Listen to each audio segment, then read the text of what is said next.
Hello and welcome back, and today I want to talk about the brand new Synology DS220 Plus. I've already done a bunch of videos about it, but in my previous video that I did a few hours ago, I remembered that even though this device does support Plex, and we did a whole Plex performance test, I hadn't actually done a Video Station test. Now, Video Station is a great app from Synology. I don't know what you're seeing. I don't know how I'm going to edit this in post, but hopefully on screen you're able to see two things. You're able to see a mobile phone that's directed towards a laptop that's going to be playing files today, and you can see the desktop of another PC showing you the user interface of Video Station. Now, Video Station is remarkably similar to that of Plex, but I would say in a number of ways it's actually superior. This is the user interface of Plex, the one that we were using earlier on, earlier on for me in my previous test when I was looking at different films, and I was looking at TV programs, and I was looking at 720p, 1080p, 4K, and different kinds of compression technique. Now in today's video, I'm going to be looking at the performance of some of those exact same files in Video Station. Now this screen you're seeing here on the wider laptop's PC screen, not here on the recorded monitor, this is what Video Station looks like as a desktop client. But I'll also have this device running on a mobile phone later on in the video, and having two files being accessed via Video Station at the same time on the same NAS. While we do that, I will also be utilising this Synology NAS and its performance benchmark. So as you can see here on the recording, hopefully on screen, you're able to see the CPU, the memory, the network, disk, volume, and a nice SCSI that means absolutely nothing to this test. I'm going to be testing all of these files within Video Station here on the laptop, and playing each of these files here with Video Station over the network. Bear in mind, this is not an internet test this time. And while we play each of those individual files, we will then also look into how the performance compares a little with Plex, but overall, how good is Video Station on this NAS. Now, why am I using a separate phone looking at this screen? Well, I tried to do capture recording directly off the laptop of video files being played to show you that it's playing, but unfortunately it's just too much for the GPU on this laptop to handle. And the only way I can show the fluidity of the files that are being played on the laptop during this test is to have this separate mounted screen, therefore to take the pressure off of the GPU on the laptop where I would normally use OBS. I am using OBS here on a separate PC that's doing the recording so I can monitor the resources, but without further ado, I think we can start making our way into this device. Straight away you can see the spike from when I was accessing this tool via the laptop there. You can see how it's been accessing Video Station, and Video Station's in that tab there, but we're not going to be looking at that. We want to look at the performance benchmarks here. So let's start off with something a bit easier. Let's go to a standard 720p file. So if we go into movies, last time we played The Matrix here, so if we get The Matrix open, and again I tested it earlier on, as you can see it's a 720p file listed there, and we're going to let this file run for a little while and we'll continue from where I left off. Now again, this is running at full spec at 720p, so hopefully on screen you can also see how the CPU and memory is reacting to this playback. There's a slight spike there straight away as it has started while it's accessing the file, and you can see that spike on the network as well as little tiny spikes there on, let's mute that there, you can see tiny spikes there on the volume and the disk access. Now if we go into the settings down here of Video Station, we can take a little look about how we can change the playback quality. And at the moment we're watching it in original, but if we switch it down to medium, so now it's going to transcode this file down to a smaller resolution for us. The reason we might do that is maybe we're on a metered data connection, maybe we're on a device that doesn't support 720p or H.264, which is what this file is playing back in. But there's lots of reasons why you might transcode. But transcoding this file to medium, which in this case is 3-bit 720p, we can see that that spike there has spiked up, and we can see memory and CPU utilization there for both for the transcoding that's taking place there in the background. So once again, let's do it again and switch it down to low. And now we're going to switch to a lower resolution there. And at the same time, while that plays, I'm going to quickly go grab a mobile phone, and then we're going to access another file simultaneously. Sorry for the slight pause there. I've got about 3 screens on the go here right now, and it's lots to keep track of. So while that's going on, I'm just getting Video Station loaded on the mobile phone in the background. I'm going to get logged in there. And while that's going on, you should see a spike during this login appear during the CPU and memory. Not a vast amount, but just enough. While that's going on, I'm going to access the Matrix movie here on this mobile phone device. I'm going to click play. And we're going to watch the Matrix now on 2 different devices, and we're going to transcode on both of them simultaneously. So moving away there, I'm going to quickly lower the available resolution there on this file. And now it's loading up medium res. So now the phone is transcoding a smaller file, and you can already see there at the top there, or at least on the top of my screen, you can see the change there on the resource monitor for the extra spikes of the file being transcoded. But this is still a 720p file that's been transcoded on 2 different devices. I'm sorry the screen's a bit dark. This is quite a dark movie. But what we'll do now is we'll make our way to a 1080p test file.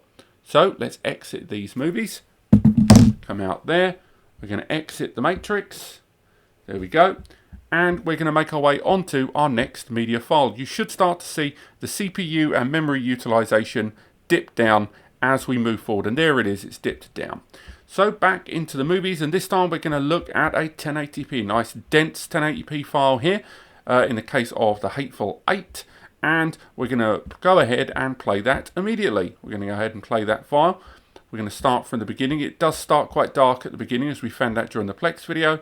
So we're just going to fast forward a little bit there. But straight away, yes, we're watching this over the network rather than the internet, so speeds would differ. But there's no denying that that is a very, very fast response time flicking forward through the movie.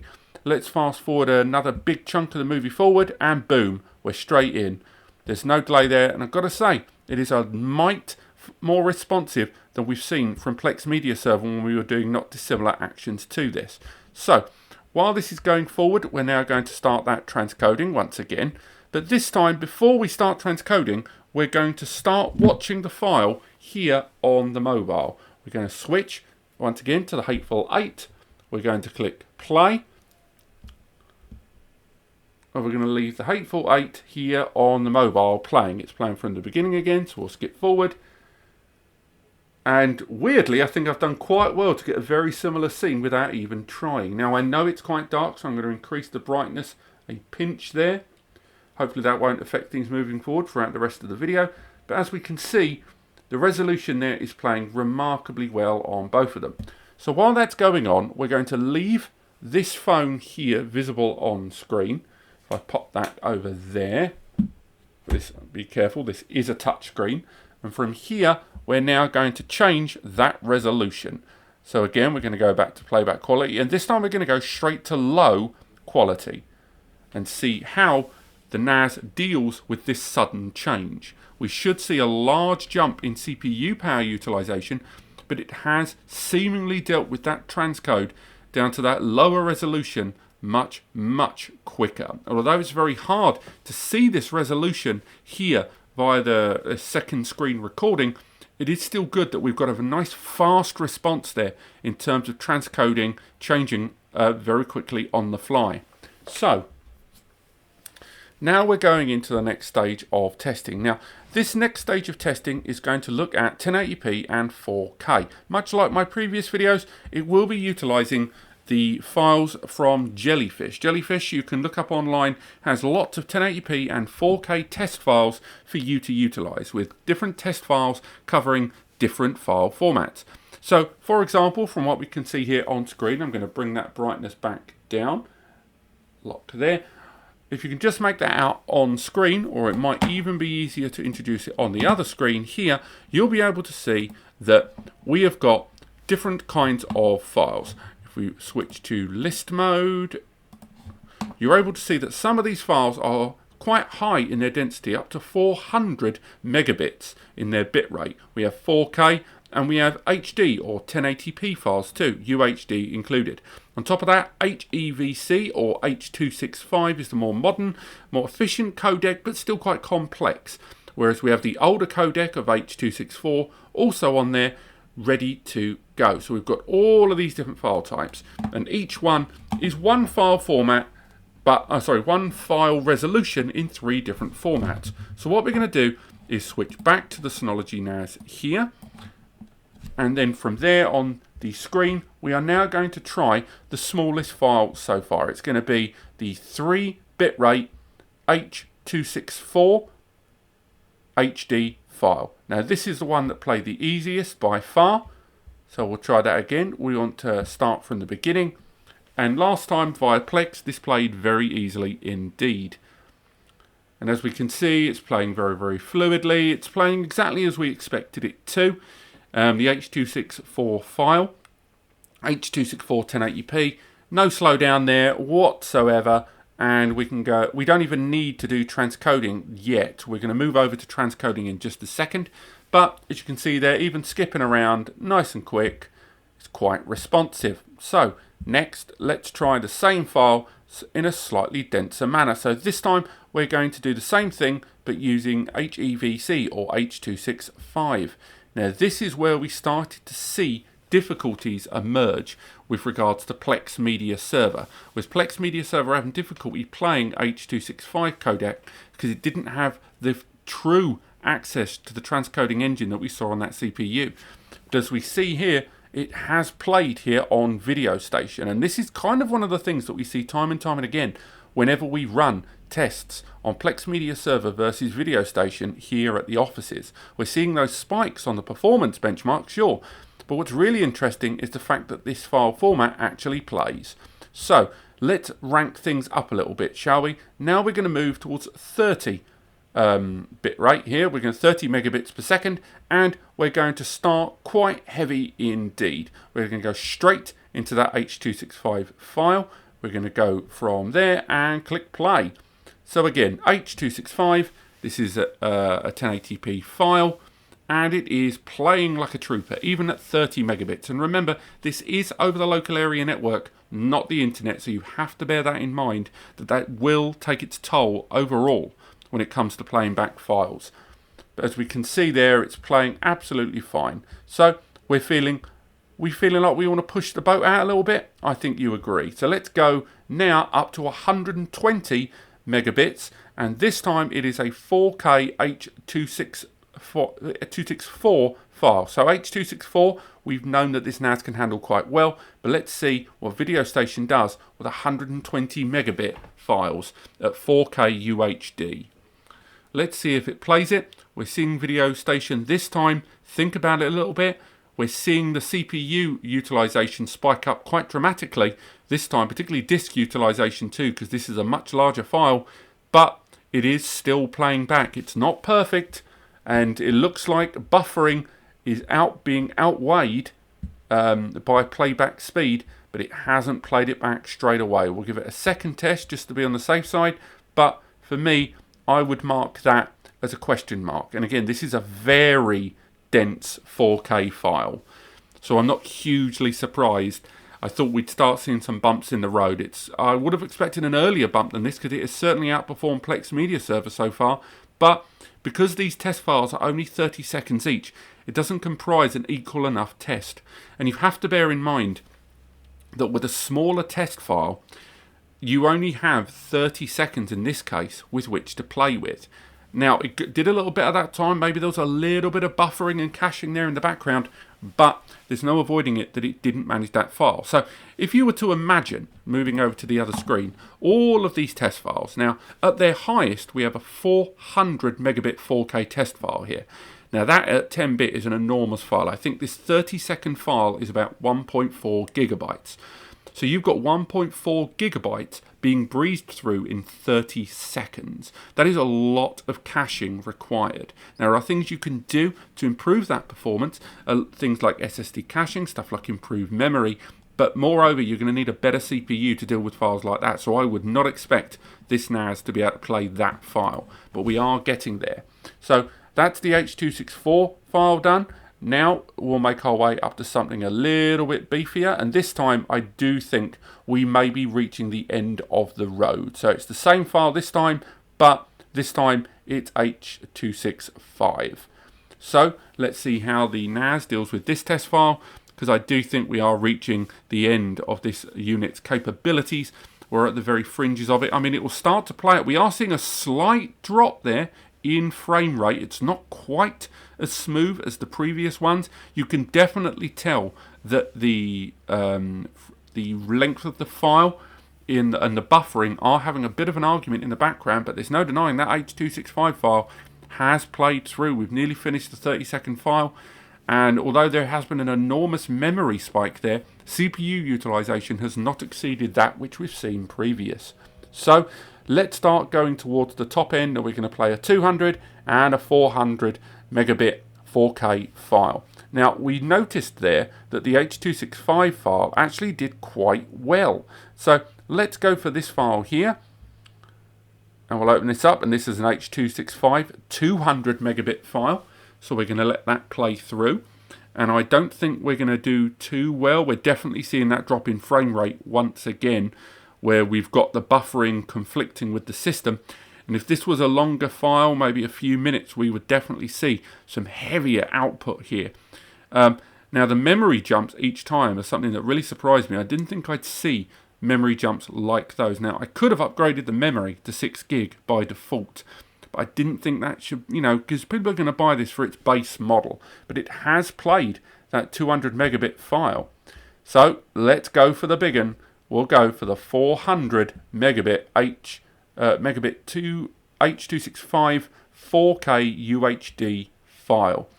This is a hefty file at 1.4 gigabytes, and it's done really well to play this, particularly for a dual-core Celeron NAS. Now, as you can see, it is having real arguments there with the buffering in the background, and I'm not going to say that this NAS is suitable for this kind of top-end file, but what I will say is I'm hugely impressed that VideoStation has been able to do this.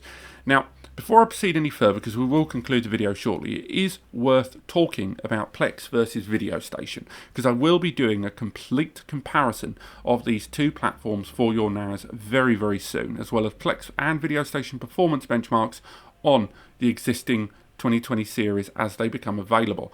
But those of you that watch my Plex video will know that the performance between these two devices have favoured the Synology app. Now, there are arguments to and fro. For example, the Plex video had a combination of network and internet access, where this one has only been network. But taking a look at the network utilization, it still wasn't absolutely killer. And I think that's not enough of a point to differentiate one as being worse than the other. I will say that we definitely saw better playback on VideoStation during these videos. Now, I'm going to do the last couple of tests are going to be simple day-to-day tests. This one is going to be, again, we're going to move over here to the 200 megabit H.264 video file, because we did notice that H.264 versus 265 in one of the earlier bitrate videos, that the 265 outperformed it, something we did not expect, because this CPU has seemingly proven very much the alternative with H.265, for the most part, seemingly to be the better performer. But now, looking at H.264, it's playing very smoothly here, but with that buffering happening in the background. So, again, this being a dual-core CPU and that memory may present a limitation, but the resource monitor isn't really indicating that.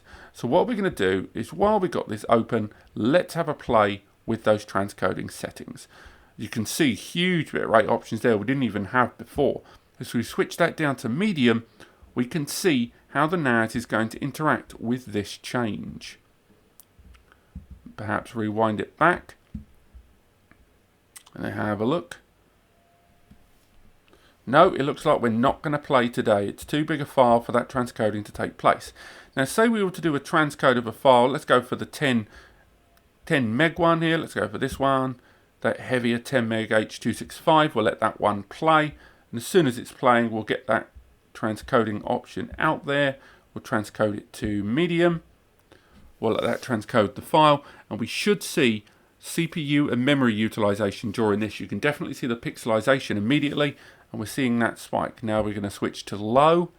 So again, we're compressing that file both in terms of bitrate and resolution significantly lower. And the CPU doesn't seem to have had too bad a day. We're definitely seeing that spike, and we're seeing very choppy frame rates there, but that's to be expected with a dense file like this. Now, while the CPU has dipped down, that to me indicates that because this is such a short file, it's finished. So let's go this time for the 200 meg file that we tested earlier, but this time in H.265. And we're going to run, once again, that transcoding and switch that down to something a fraction smaller. So again, we'll go for medium, let that go down, and we'll see how that affects our CPU, because we are still seeing some useful information here, particularly memory utilization. We're using a lot more memory here than I anticipated. I will say that the frame rate during these transcoding efforts isn't perfect. There's definitely room for improvement there, but this is still a very affordable 2-bay NAS that's knocking around for like 250, 260 quid without your local tax. It's quite impressive performance. So now we're going to go again for that 200 meg file, but this time we're going to access the 200 meg file once again with the mobile at the same time. So we're going to go for quite a dense file there. We're going to go into the recording mode there. We're going for the H.264 file, I believe. So if we go into it there, we're going for 100 meg H.264. Get that lined up on both of these devices. There, sorry for the delay there. We'll go for 100 meg H.264, and we'll get ready to play these simultaneously. 1, 2, 3, and play.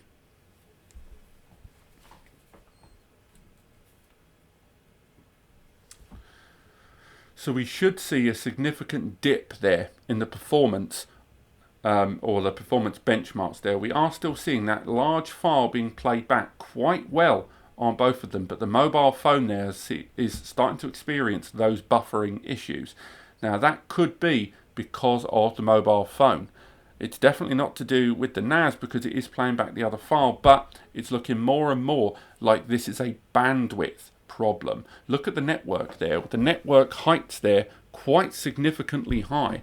They are only measuring in kilobits, but we are seeing enormous limitations here that could very well be to do with the disk, the volume, and the network, because the CPU and memory is not seeing the same level of hit.